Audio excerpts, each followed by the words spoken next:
experience other than teaching it. So this is exciting.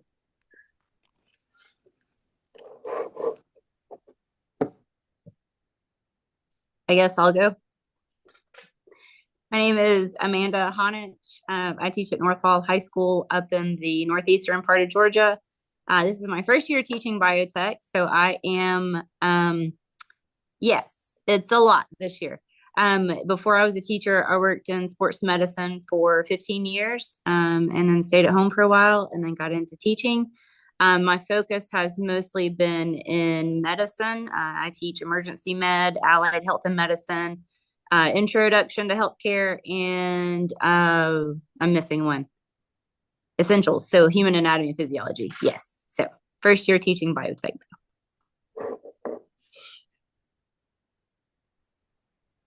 I'll go next. Go ahead. Sorry. I'm Tina Link. I'm at Walton High School. This is actually my 35th year teaching.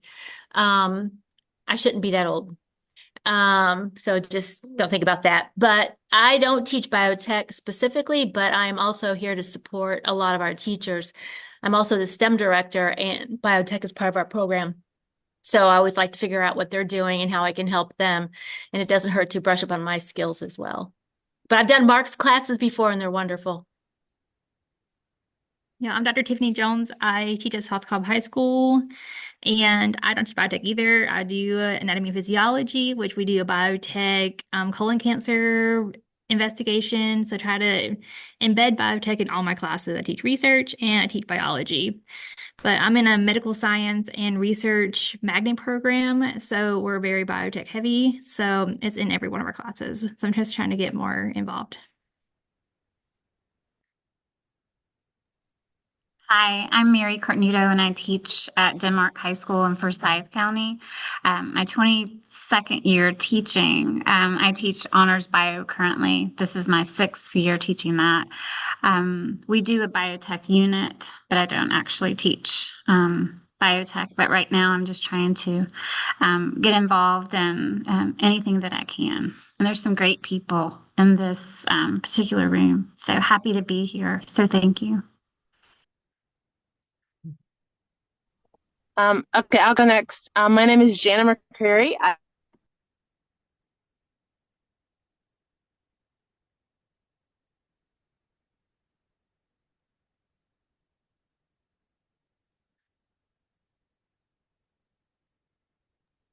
Okay, Janet, it looks like you froze there. Doing much with biotech. It's like just biotech and like information, not really doing the things. So I'm really excited about being able to kind of bring some life to it in the classroom.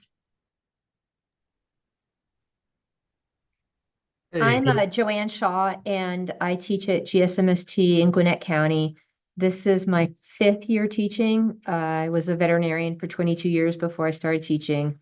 And I teach, this year I'm teaching anatomy and biotech. Hello, everyone. My name is Scott Kingsley. I teach in Bibb County at our virtual program, and also we have an academy that is attached. Again, my 11th year teaching. I've taught everything from AP Bio to regular bio. Have done Project Lead the Way for those of you that are familiar with that. Principles of biomedical science, medical interventions. Have done the P-Glow labs, gene transformation. So I'm no stranger to biotech.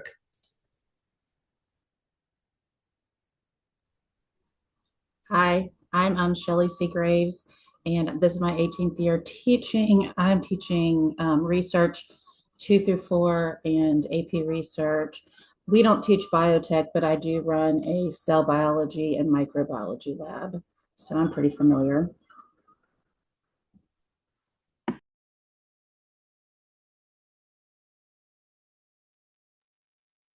Hey everybody, my name is Letitia Etheridge. I teach at Alpharetta High School. Right now I'm teaching Honors Chem, Forensic Science, Honors Bio, and AP Bio.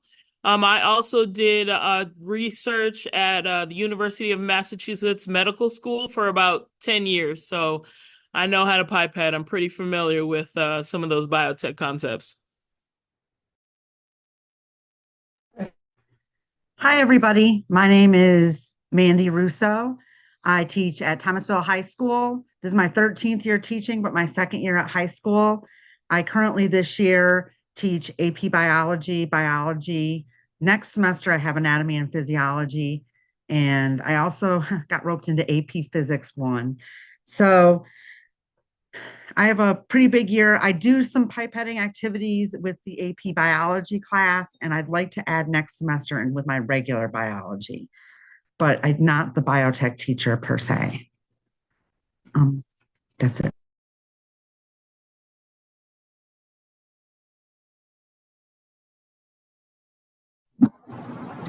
Hi, I'm Amanda Barrett. I have an undergrad in biotech, and then I worked in industry for a couple years before I became a teacher. I've been teaching for 9 years, and for the last 5 years, I teach essentials of biotech and applications of biotech at Marietta High School. Hi, I'm Kelly Carruthers.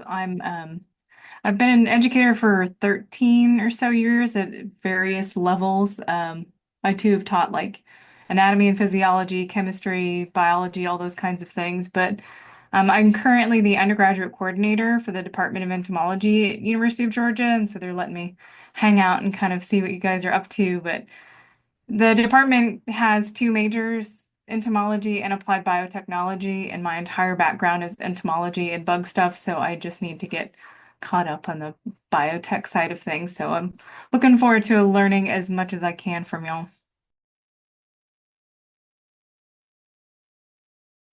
Right. I think that's everyone. So yeah, that's awesome. So we have quite a big group here. And I do want to say in the winter when we have our face-to-face, that is some magical time. That is, you are going to absolutely love it when we get to do this face-to-face, and we do a lot more advanced procedures when we get back together in the winter.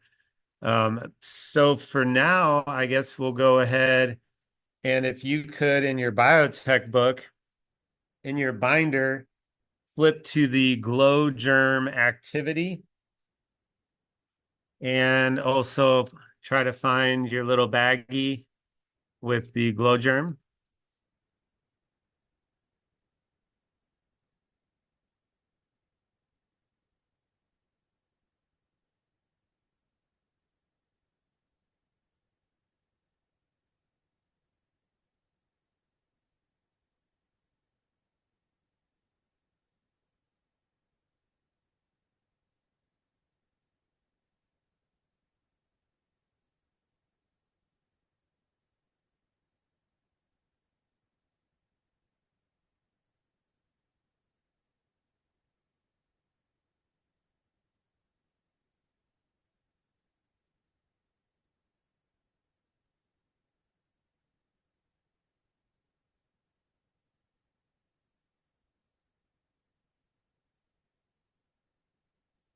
So this is a cool activity for, introducing your students to lab safety and just, proper hand washing.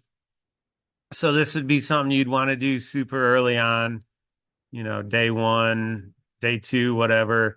But so the glow germ here, which you can get easily enough on Amazon, is has a fluorescent material inside of it. So when exposed to UV light, it'll fluoresce. And if you look in your binder here, I'm just gonna kind of go through what it says, and we can do that together. But it's basically you're gonna take some of the glow germ and place it onto your hand. Distribute the artificial germs. So that's what I'm doing. And then what you want to do is just rub your hands together like you're rubbing in lotion. Get a little extra here.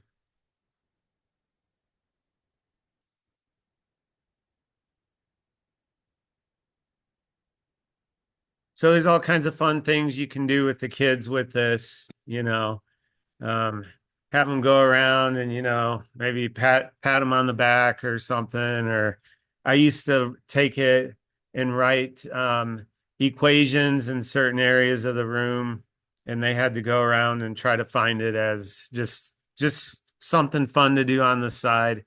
But I guess just for hand washing, so you want to make sure you try to get some under your nails. And then the next step is you want them to go and wash and dry their hands. Don't make a big deal out of it. Just, how you would normally do it. But before you do that, if you hit the lights, and you should have a UV light in your box. Is that correct? Okay. I didn't get one this year, so, but that's okay. But you all can at this time just take the UV light and shine it on your fingers, shine it on your hands. Turn off the lights if you want.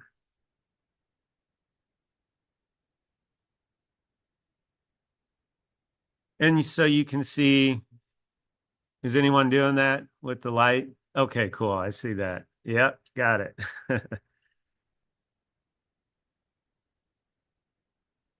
And so you can see all the glow germ in the fingernails and on the hands.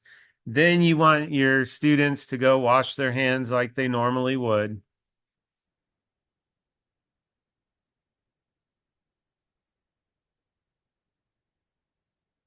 This isn't as much fun without the light. I tried to get one from my wife, but she was using them all for her pea glow.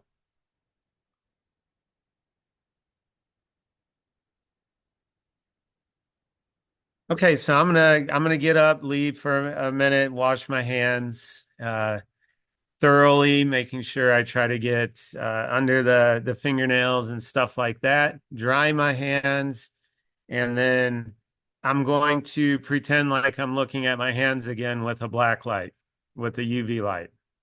So I'll be right back.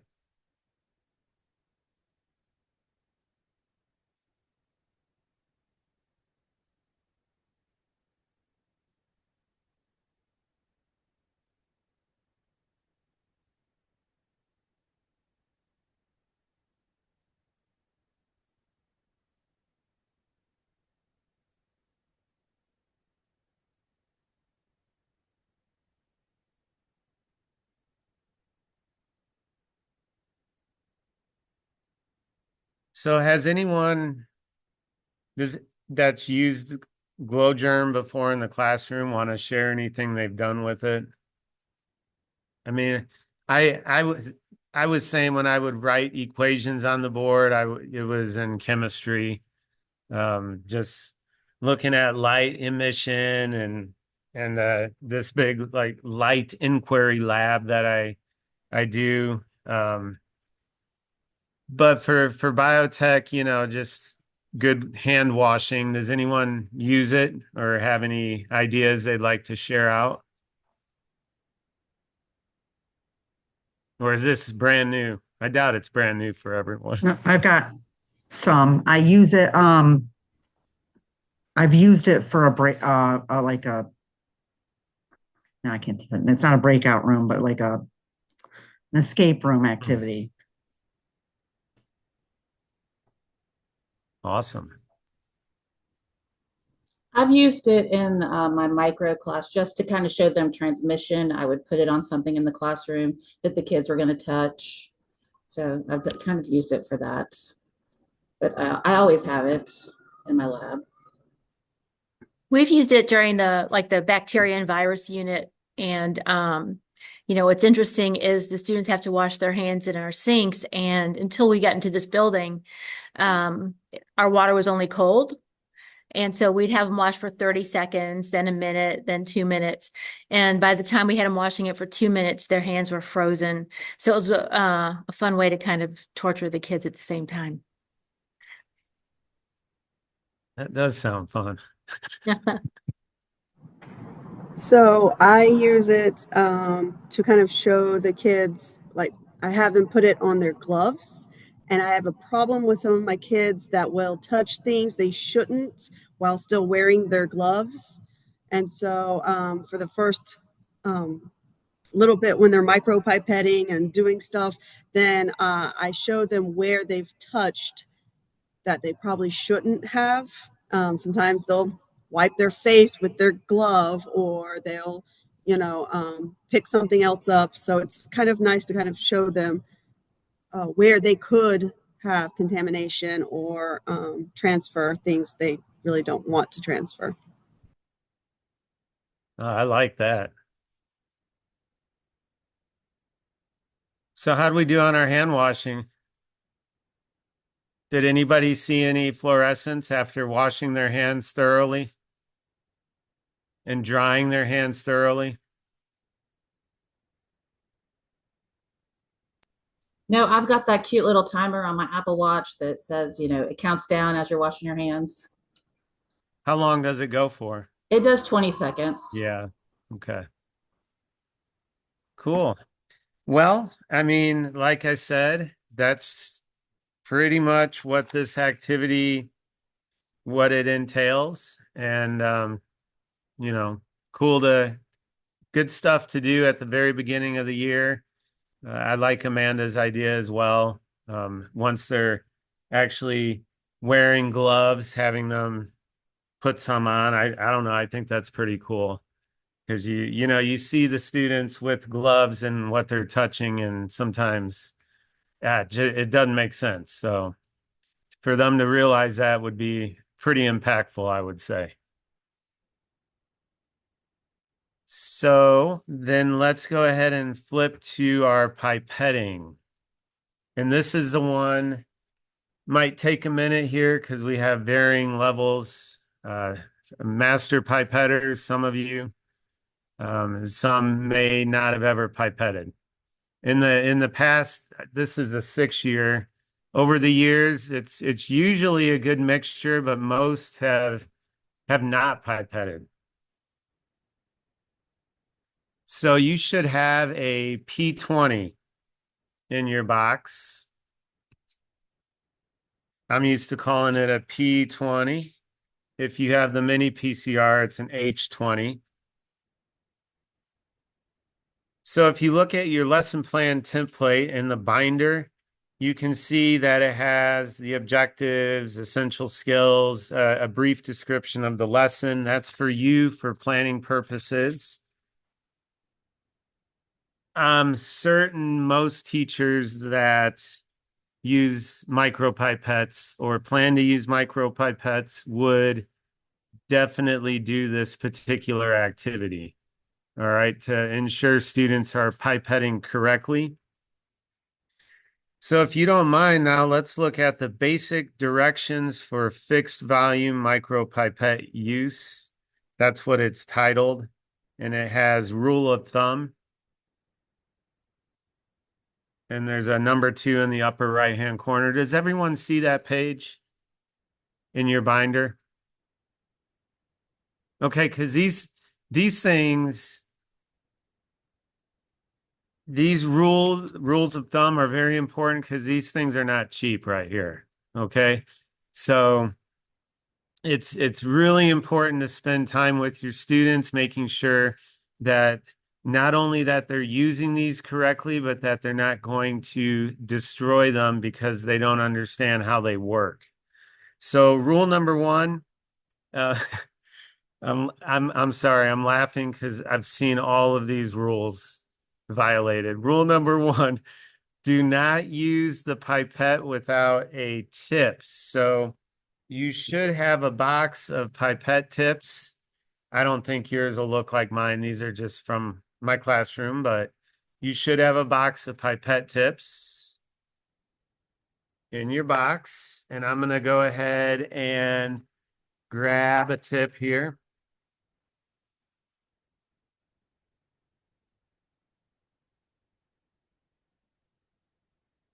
So yes, you definitely need to have a pipette tip on the pipette. Otherwise, you're going to draw fluid into the actual pipette and destroy it.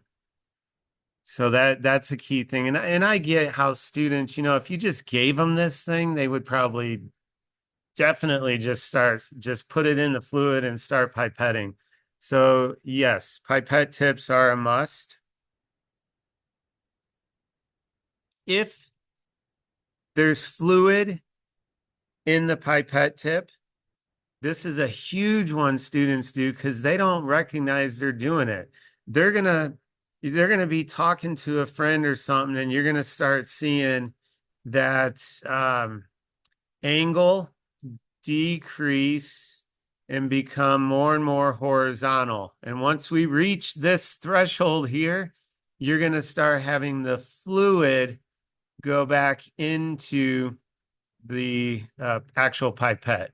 So that's a really important one to make sure they are keeping that pipette as vertical as possible and always aware if there's fluid in it that they need to hold this vertically. Okay, the next piece would be the plunger here. So if you let me see real quick here. If you take your pipette, and let's go ahead and set these pipettes to 10. Now, could somebody confirm this is the pipettes that were sent out this year? This is from, it sure looks similar. H20? All right, cool. If you could take your pipette and you see the scale on the front is read from top to bottom. And we're going to set our pipette to 10 microliters. All right, keeping in mind that there are 1 million microliters in a liter, 1,000 microliters in a milliliter. Good for students to know. I still have my students asking, what's how many milliliters in a liter? So it's good to talk to them about just how small of an amount this is.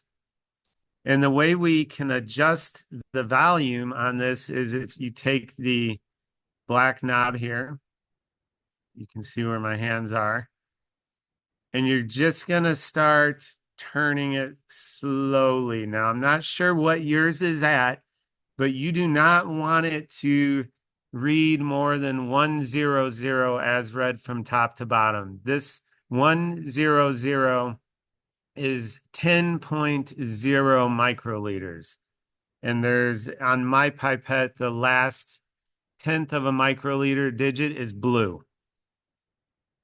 So whatever your pipette came at, if it came at 10, which I doubt, you could back it down. But the purpose now is I want you all to just kind of get a feel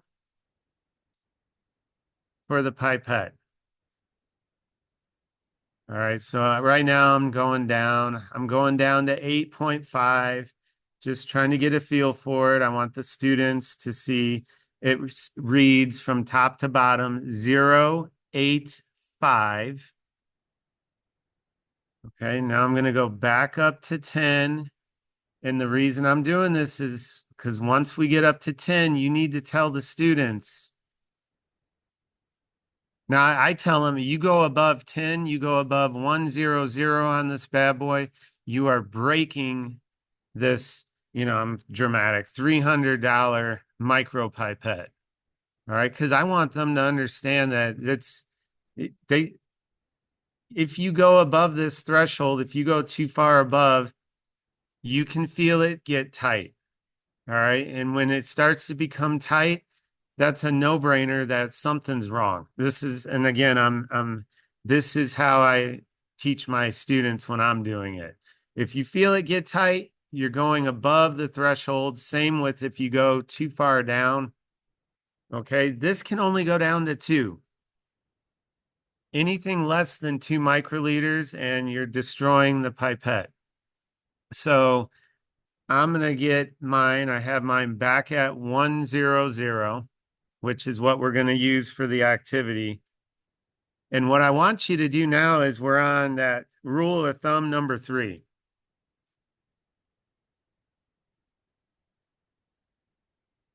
We're going to depress the plunger, and I'd like for you to feel that there are 2 stops, please. 2 stops.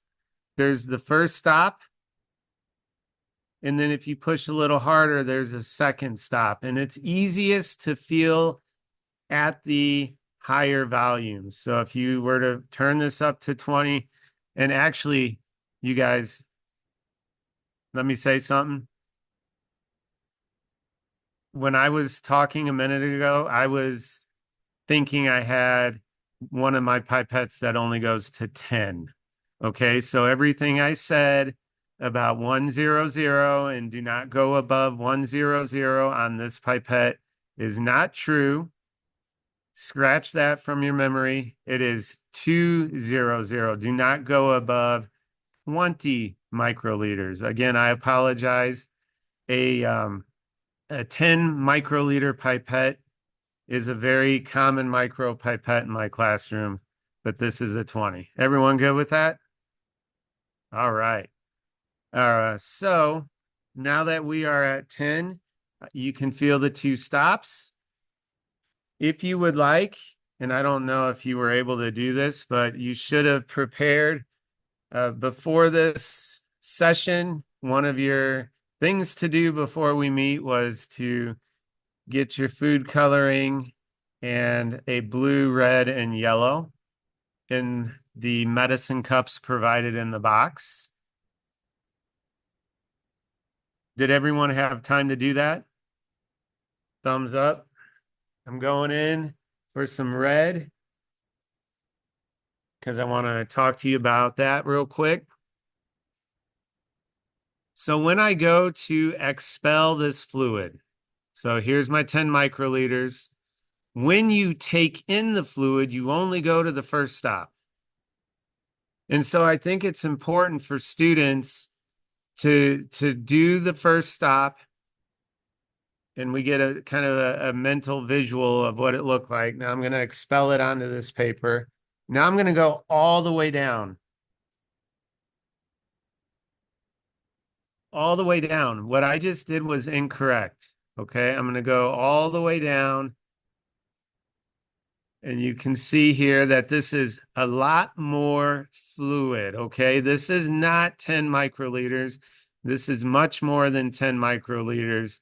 And this could absolutely be a deal breaker on any of the protocols that we're going to be doing, especially in the winter. So I'm going to get rid of that. I'm going to get another 10. And again, I only went down to the first stop. Okay, everyone good with that? It's tricky because some of you may have, it sounds like, have not pipetted, others have. So first stop only, place into the fluid, slowly let the plunger up, and boom, 10 microliters. So you may be wondering, what's the purpose of that second stop?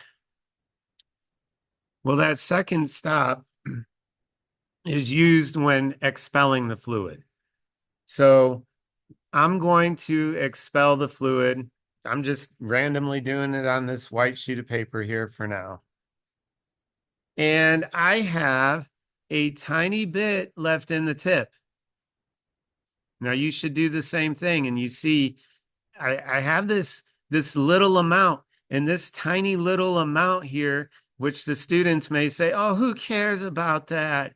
Again, this could be a deal breaker. Like this could cause PCR not to work, or, just it's when, at least when we're aliquoting even smaller volumes like PCR, like 1 microliter, if that doesn't make it into the reaction, it will not work.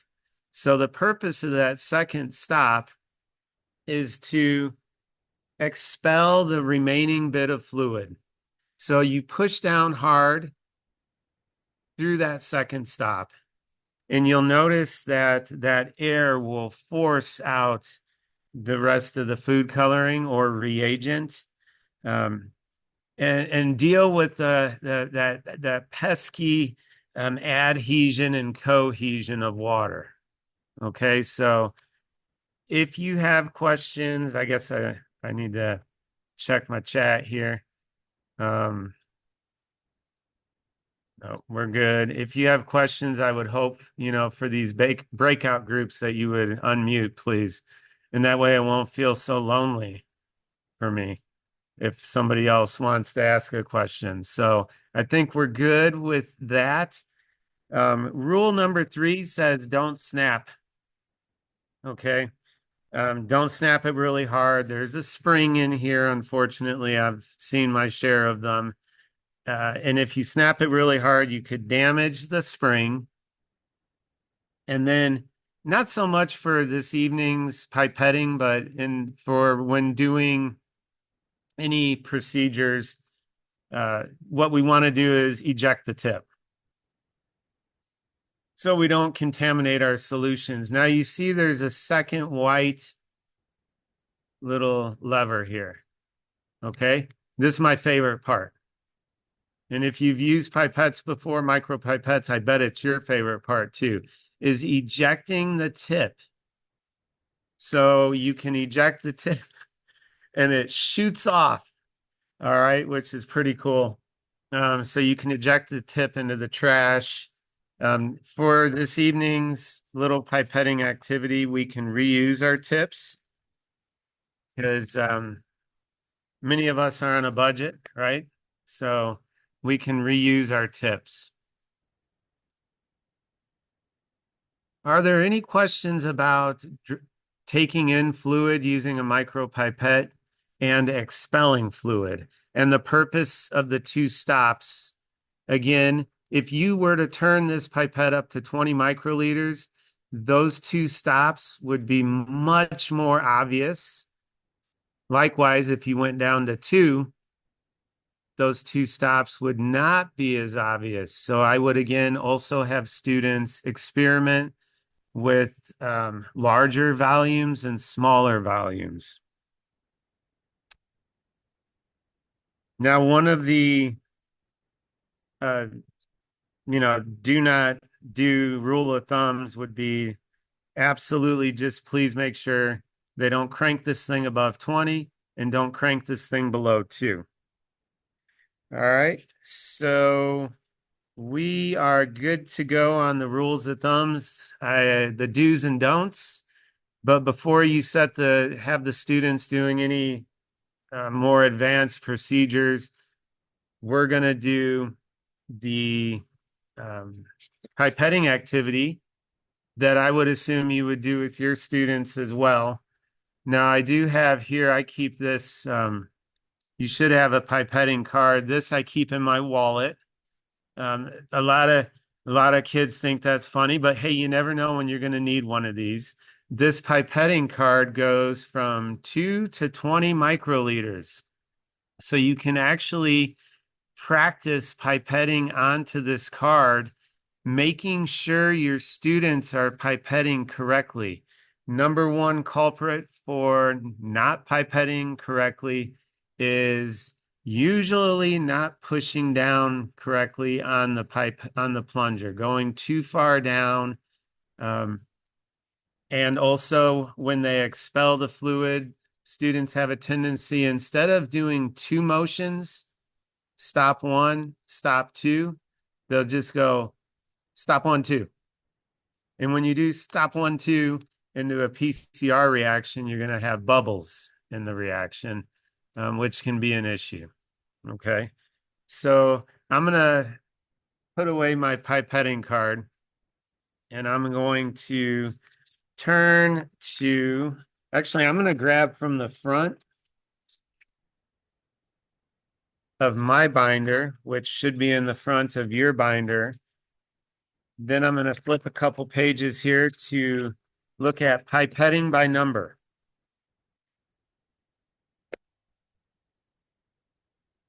And I will slide that under the dot cam so you can see.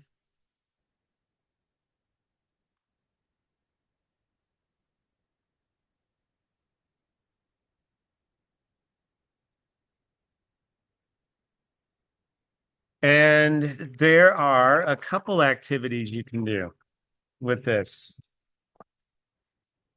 You have pipetting by number, mimic mine, and your choice. So, and please let me know if you don't have these items. You may have a card or sheet that came with your in your box or your kit, or you may have a Petri dish. Okay. There you go. I see a Petri dish. Okay. So that means you have a Petri dish that you want to take out, and we're going to do our pipetting in the Petri dish. And for the pipetting by number, this entire mini PCR little protocol here for practicing pipetting. You can see under the teacher's notes, there's lots of helpful tips. For example, the pipette tips can be used again over and over again, just rinse in between different colors. Petri dish can be used instead of the art card. That's what we're using. Use the base of the dish rather than the lid because the base has a smaller diameter and it fits beautifully over the mimic pipette by number protocol. So you can see on my dot cam, I've gone ahead and set my Petri dish. Let me go ahead and put it on yellow. Now what I'm going to do is grab a Sharpie. And I'm going to make a mark on the Petri dish corresponding with the arrow at the top and bottom of design 1. Now, some of you may choose to do design 2. That's up to you. I like design 1 personally. So I'm going to set that on there. I'm going to grab my Sharpie. I'm going to make sure it's really centered on here. Okay.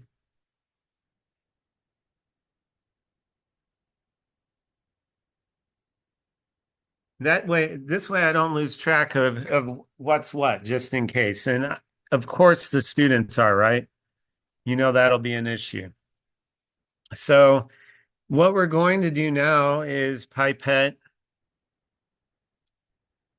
10 microliters of the corresponding color. In this case, for me, it's yellow, into all of the hexagons that have 10, and they are in bold. Okay. So this is that part of the training where it tends to be a little awkward and super quiet because everybody's just pipetting. So if anyone wants to tell any stories or anything, that would be great. Or I can keep just talking about things as well. And one thing is for sure, what we've done in the past as well is like, you know, this takes a while to do. Some of you are cranking it out already. You know, at 6:15, we're just done. And even if we're not done pipetting, it's very cathartic. So I'm confident most of you will stay and finish your pipetting. You can also have students do it in the morning too. If you've done, if you have that ambitious student who always wants to know what he or she can do to help, maybe you can show them how to do this. But if anyone wants to say anything or your thoughts on this, again, Megan, I think, will share some of the awesome creations that have been done over the years. Because remember, I said you can do pipetting by number, mimic me, or your choice. So we have some really cool stuff, and I'm sure some of you that have done this before have students that have created some really neat designs as well.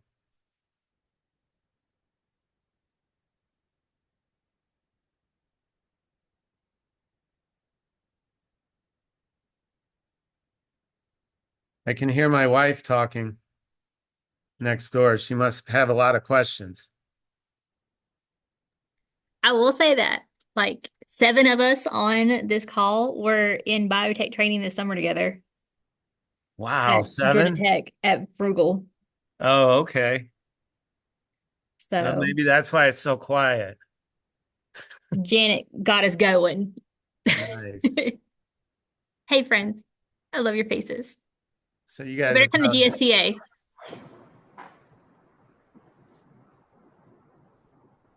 but maybe next week we'll share out some of the really cool designs. I'll have my wife get hers and Megan get hers, and we can put them on a little PowerPoint slide so you can see what students have created over the years. So I have an activity I shared this summer, but it is a rubric, and then the students design their own. They typically use graph paper, and I've had anything from Winnie the Pooh to Darth Vader to Pikachu, to flowers. And then they have to use 5 different volumes, and I think is it 5? Yeah, and at least 3 different colors. And their end result has to be between 500 and 1,000 microliters. And they have to track what they're doing. And so I'll share that activity. I have it on a Google document, and then I also have an exemplar. But I just use graph paper and wax paper. So graph paper to let them design, and then wax paper because it's cheap. And I try to be as frugal as possible. Yeah, no, that's awesome. Yes, thank you for sharing that. We did micropipetting today in class, and I was telling the kids that I was coming to this training today, and they're like, "But you already know how to do it." It's like, I know, but I'll get cool ideas, just like the one we just got. Thank you, Amanda. My pleasure. I'm fairly confident in my skills, but I love picking up, new ideas and knowledge from teachers and educators that have been in the game a lot longer than I have. So that's the main reason I love joining these workshops. Yeah, and same for me. I mean, this is the best part. Best part of it is just all the ideas that everyone has and sharing, and that's why I don't know, which cohorts everyone is planning to attend in the winter, but those 2 days are just my absolute favorite. And part of that's because everyone, you know, we're first off, we're doing all these awesome labs, but then everyone's just sharing ideas. It's really, really neat.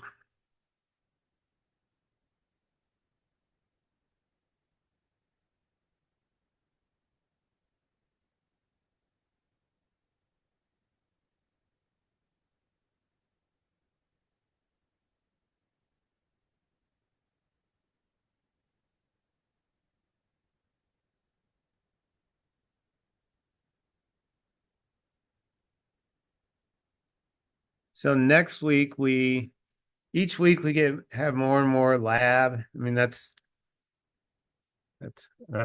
what I love.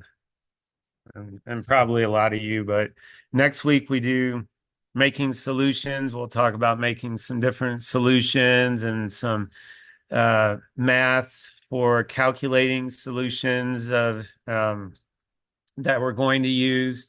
And then some of you I know have done use the C18 packs Kool-Aid chromatography. And I never really liked the name Kool-Aid chromatography. I like to give it a more complex name, like silica-based C18 uh, hydrophobic chromatography. That sounds better, right? But it's Kool-Aid chromatography because we're going to separate Kool-Aid out and the different pigments based on their polarities.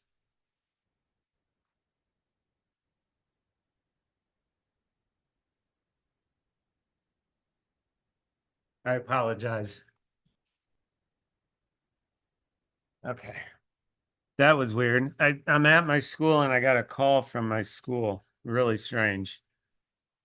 Kind of.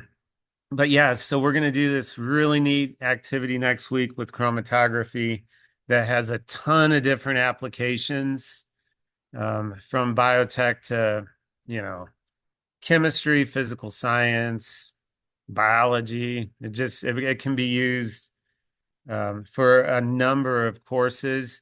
And what's neat is, remember, at the end of this thing, for your implementation plan, you get to choose any of these, including, the PCR and the mini thermal cyclers and all the cool stuff that we're going to do in the winter.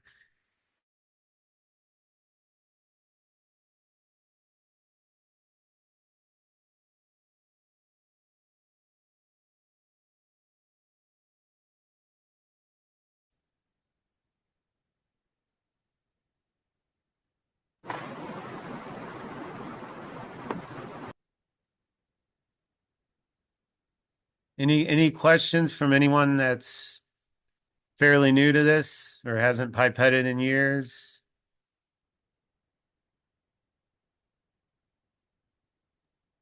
I do. How do you handle it when students are doing this and their samples merge? Oh, like what? How do we, like, start over type deal, or? Yeah. Do you just have them pull all that up and put it into a waste thing and then do those Yeah, over, the cells over? yeah. I mean, well, if it results from them a mistake on their part, you mean the two drops come together? Right. I use a Q-tip. If it's just this practicing, I just have them use a Q-tip to wipe it away and try again. Okay, I like that. You mean you don't have them do the whole thing over? Oh my gosh. How do you have that kind of time? That's what I want to know. Exactly. Anything else? Any comments? After this, I usually use the rigid mini PCR fake gels to have them start practicing into wells. And then I put the wells, or I put the gels into a chamber, fill it with water, and have them do it with um, sugar water or glycerin with food coloring to do the next step and get them to become really good at this before I give them real gels. I have a question. On average, how long does this take, like, students to do, like this specific activity or something like it? I don't know. Amanda, how long do your kids take? Because I teach all the research students, so my students come in and they're very proficient at all of this. How long do yours take?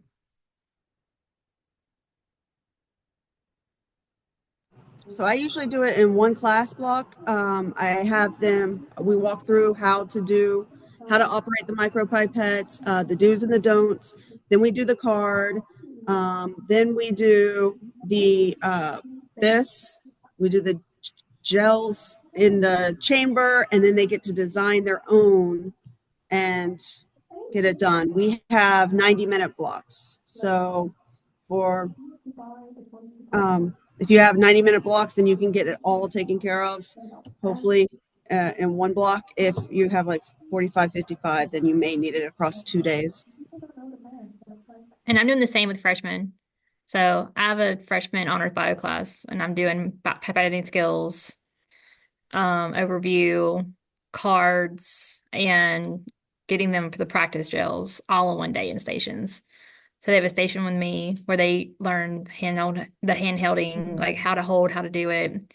And then they do the little practice online simulation. And then after they leave me, they go to the next station and they rotate through and they get it all done. So I have all the kids in the lab stations by the first half of class. That's cool. Yeah, I know my wife, she gives like a little, it's part of a little lab practical. So each student will be, assessed on their pipetting. So,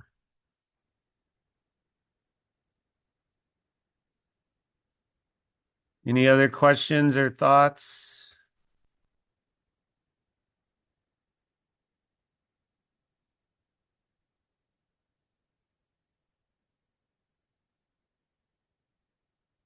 Oh yeah, that's cool. So GHP, yeah, that would be awesome.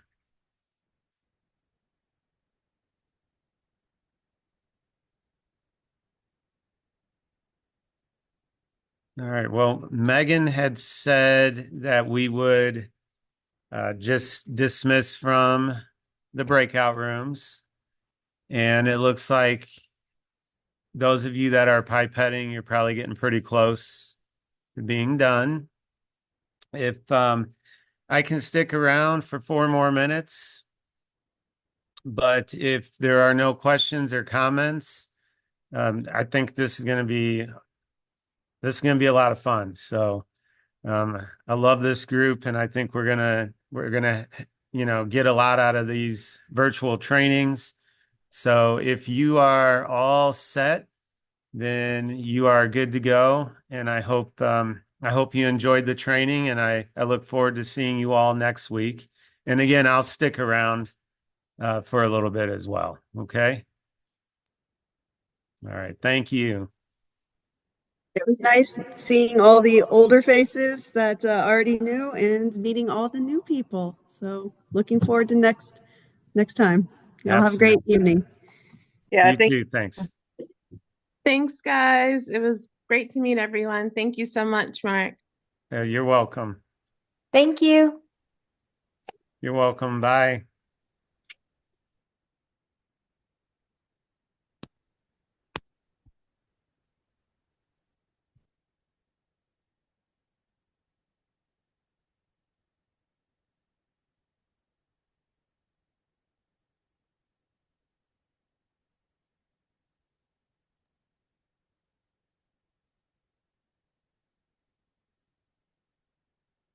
So we just leave the meeting, Mark?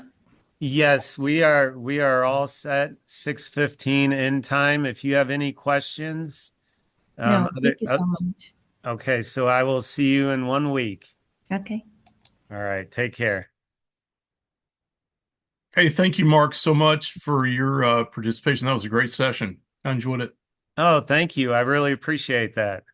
Have a good evening. I'm an old pipette salesman, so Oh, I nice. know only enough to be dangerous. So I appreciated the update. Absolutely. All right, if we're done, I've never done this before, by the way. So if we're done, I guess I'll end the meeting from here. We've got it recorded. I assume that Megan's going to post that so people can come back and watch. Yes, that's correct. So she'll usually post them in a few days. Okay. So, all right. Well, All right. Well, have thank a you good again. evening. Have a good night. All right. Thank you. Okay. Bye-bye. Bye.